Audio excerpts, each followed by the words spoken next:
We just landed in Antarctica and we're gonna survive the next 50 hours here. We're literally at the bottom of the globe at the coldest place on Earth. And now that that plane has left, boys, there's no way out for the next 50 hours. We're stuck. First, we need to trek towards that mountain to get some protection from the wind.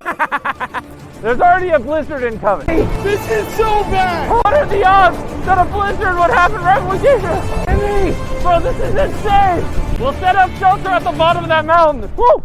I almost died. Antarctica! Antarctica! Antarctica! I declare this Camp Peace! And if we're gonna survive another 49 hours, Damn it! I'm 10 about flew away. we need a shelter ASAP.